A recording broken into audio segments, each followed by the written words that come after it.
Hit TV YouTube channels లో మీ వ్యాపార ప్రకటనలకు మరియు ప్రమోషనల్ ఇంటర్వ్యూస్ కోసం వెంటనే సంప్రదించండి. సో శివ గారి ఇంటికి అయితే వచ్చేసాం. లోపలే ఉన్నారు ఆల్రెడీ. హలో శివ గారు, బాగున్నారా? ఫస్ట్ ఆఫ్ ఆల్ కంగ్రాట్స్, వచ్చేసారు మొత్తానికి ఇండియా. వచ్చాను సార్. ఏదో మన నారా లోకేష్ బాబు గారి దయ, మన పవన్ కళ్యాణ్ గారి దయ, మీ పిల్లల యొక్క ఆశీస్సులు. వాళ్ళైతే ఎంత ఏడ్చారు తెలుసా వీళ్ళు. ఇప్పుడు హ్యాపీనా? డాడీ గారు వచ్చారు, హ్యాపీగా ఫీల్ అవుతానువా? సో ఎలా ఉంది సార్ అయితే ఇప్పుడు?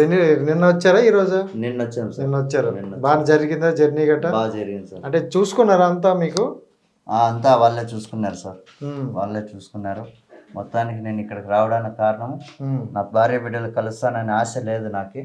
మొత్తానికి మన నారా లోకేష్ బాబు గారు, మన చంద్రబాబు నాయుడు గారు, మన పవన్ కళ్యాణ్ గారు వీళ్ళు సపోర్ట్ చేయబట్టి, అక్కడ ప్రెజర్ ఉండబట్టి, అక్కడ కువైట్లో కూడా ఈ టీడీపీ అధికారులు ఉండబట్టి అక్కడ వాళ్ళ సపోర్ట్. మీరు వీడియో పెట్టడం ఏమో కానీ మీ వీడియోతో వీళ్ళైతే షేక్ అయిపోయారు దెబ్బకి. మొత్తం అన్ని తెలుగు రాష్ట్రాలకి షేక్ చేశారుగా. భలే బాధ వేసింది సార్ నాకే. అసలు అయితే అది ఎంతో బాధ లేకపోతే కానీ అలాంటి వీడియో పెట్టరు. సో వీడియో పెట్టిన తర్వాత అయితే వీళ్ళైతే తిరగని చోటు అంటూ లేదు. అన్ని దగ్గరికి తిరిగారు. మీ వైఫ్ అయితే ఏం జరుగుతుందో ఏంటో అని కంగారు పడ్డారు.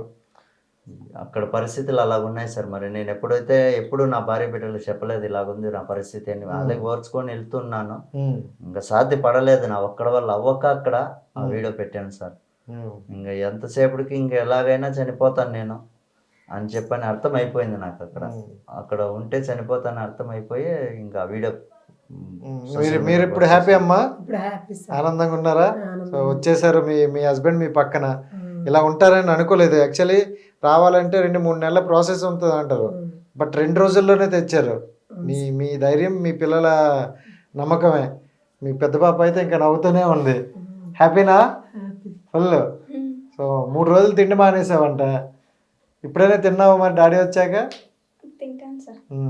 కాదు శివగారు, ఇది మీ ఓన్ హౌసా? లేదు సార్, అద్దెకి. రెంట్? ఇది కూడా రెంట్ హౌస్. అంటే నార్మల్ గా రేకుల షెడ్ లా ఉంది, ఇది కూడా రెంట్కే సార్. అంటే మీరు ఇప్పుడు ఓన్ హౌస్ కడతాను మధ్యలో ఉండిపోయింది సార్. గోళ్ళు మాత్రమే లేపాను సైడ్ 4 పక్కల గోళ్ళు లేపాను. ఆ ఇల్లు కట్టడం నాకు అప్పు అవడానికి కారణం ఇల్లే సార్. నాకైతే ఏ అప్పు లేదు కానీ ఆ ఇల్లు కట్టడం వల్లే అప్పు అయింది. ఇంకా పైన స్లాబ్ వేయలేదు, ఏం పని చేయలేదు, 4 పక్కల గోళ్ళు లేపాను, దానికి అప్పు అయిపోయినాను. ఇప్పుడు నేను అప్పులు తీర్చడానికే నేను బయటకు వెళ్ళాను. ఎక్కడ ఇల్లు? పక్కన ఇక్కడ కాదు సార్, అక్కడ పైన ఇంద్రమ్మ అక్కడ ఇల్లు కట్టాను. ఆ ఇల్లు కట్టడం, అప్పులు అవ్వడం, ఆ అప్పులు తీర్చుదామని కువైట్కి వెళ్ళడం. ఇంకా పిల్లల చదువులు ఉన్నాయి, వాళ్ళ భవిష్యత్తు ఉంది అని చెప్పని ఏదైనా వాళ్ళకి చేద్దామని నేను బయటకు వెళ్ళాను సార్. కానీ అక్కడ నాకు అనుకోని సంఘటనలు, అనుకోని కష్టాలు ఎదురయ్యాయి. బతికి వస్తాననే ఆశ కూడా నేను వదిలేశాను. కానీ మన నారా లోకేష్ బాబు గారు, మన పవన్ కళ్యాణ్ గారు, మన చంద్రబాబు నాయుడు గారు, మన గ్రామ సర్పంచ్ సార్ గారు వీళ్ళందరి సహకారంతో నేను ఈరోజు ఇక్కడ బయటపడ్డాను. అంటే 2 రోజుల్లో రావడం అనే విషయం సాధ్యం కాదు.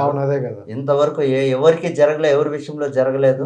నా విషయంలో ఒక్కరి విషయంలో ఇంత ఫాస్ట్ గా జరిగింది అంటే వాళ్ళకి జన్మంతరం రుణపడి ఉంటాను సార్ నేను. నాకు ఇంకా వీళ్ళైతే వాళ్ళ దగ్గర వాళ్ళని కలవాలని ఉంది. సార్ వాళ్ళని, నారా లోకేష్ బాబు గారు కానీ, చంద్రబాబు నాయుడు గారు కానీ, మన పవన్ కళ్యాణ్ గారు కానీ వీళ్ళని కలవాలని ఉంది సార్. ఎలాగైనా నాకు వాళ్ళని కల్పించే అవకాశం చేస్తారని కోరుతున్నాను. వాళ్ళతో ఒకసారి కలిసి ఖచ్చితంగా కలుస్తారు. ఎందుకంటే మీరు రావాలని మీకన్నా ఎక్కువ వాళ్ళే ప్రెషర్ ఎక్కువ పెట్టారు, మీకన్నా ఎక్కువ బాధపడ్డారు. మా ఇండియా నుండి వెళ్ళిన వ్యక్తి అక్కడ అంత బాధ ఎందుకు పడ్డాం అనేసి తీసుకొచ్చారు.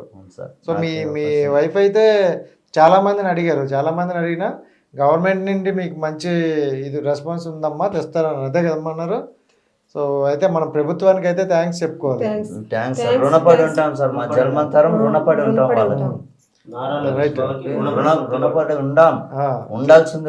చదువుకోవాలి. అందరూ తన మీద అడుగుతున్నారు, పెద్ద పాపను ఎందుకు పనిలో పెడతారు అంటారు. అంటే ఆర్థిక పరిస్థితులు బాగలేకపోవడం వల్ల నేను అక్కడ పడ్డ కష్టము. మా నాన్న అక్కడికి వెళ్ళాడు, మా అమ్మ ఒకతే ఇక్కడ మమ్మల్ని పోషించలేకుండా ఉంది అని చెప్పని మా పాప పనికి వెళ్తుంది సార్. చదువు నిలిపేసి పనికి వెళ్ళింది. ఇంకా నేను వచ్చాను కాబట్టి ఆర్థికంగా నాకు ఏదైనా ఒక గవర్నమెంట్ ఇంకా సాయం చేసిన ఆర్థికంగా ఏదో నేను కొద్దిగా కోలుకుంటాను, ఏదో ఒక పని చేసుకుంటాను, ఓకే. నాకు కొద్ది కష్టాలు తగ్గుతాయి, పిల్లల్ని కూడా చదివించుకుంటూ బాగా కొద్దిగా చేసుకుంటాను.